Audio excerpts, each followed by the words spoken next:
როგორ დავძლიოთ წყენა, რომელიც ახლობელმა მომაყენა. გული მატკინა ძალიან.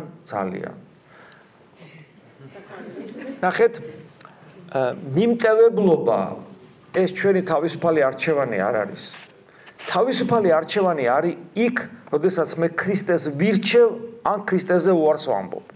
იქ არის თავისუფალი არჩევანი. როდესაც მე ქრისტეზე თანხმობა ვთქვი, ეს ნიშნავს, რომ მე მას უკვე ვემორჩილები და ის მეუბნება, რომ უნდა აპატიო. უბრალოდ ხშირად ადამიანებს არ ესმით სიტყვა პატიების მნიშვნელობა. აი მაგალითად, ადამიანმა რაღაც დამიშავა. მე მას უნდა ვაპატიო ნიშნავს იმას, რომ ბოროტებაზე ბოროტებით არ გადაუხადო, ბოროტება არ ვუსურვო, თუ წაიქცა ხელი მოვკიდო და წამოვაყენო, თუ მოშივდა საჭმელიც კი ვაჭამო, მაგრამ ეს უბრალოდ არ ნიშნავს, რომ მე მასთან ურთიერთობა მქონდეს მეგობრული. ანუ შეიძლება მასთან ურთიერთობა ჩემთვის აღმოჩნდეს დესტრუქციული, შეუძლებელი იყოს.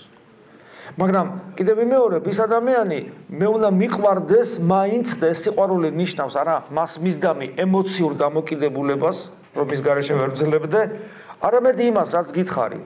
ბოროტებაზე ბოროტებით არ პასუხობ, მას თუ რამე ბოროტება აქვს, ღვთის წინაშე ვავედრებ, უფალო შეეწიე და სინანული მიეცი, რომ არ დაიღუპოს, თუ პრობლემა შეექმნება და პრობლემა ბოროტებაში თუა პრობლემა აქვს, მეცოდებოდეს და თუ წაიქცევა წამოვაყენო. აი ეგ არის. და ის რომ არ ვაპატიო და შური ვიძიო და ბოღმა მქონდეს, ეს შენთვის ხდება დესტრუქციული, იმიტომ რომ კიდევ ვიმეორებ, ჩვენ გვაქვს ვალდებულება ღვთისნების აღსრულებისა და უფალი გვეუბნება, რომ მუდმივად ვაპატიოთ, წერი გვიყვარდეს და ვიყოთ ისეთი გულმოწყალენი, როგორც ზეციური მამაა გულმოწყალე. აი ეს გულმოწყალება არის ვალდებულება, ეს ქრისტეს თვისებაა. შენ თუ გინდა რომ ცხონდე, ქრისტეს უნდა გავდე. და თუ ეს არ გინდა, ქრისტიანი არ ახარ და თავი არ უნდა მოიტყვილო. აი ესე უნდა შეხედოთ.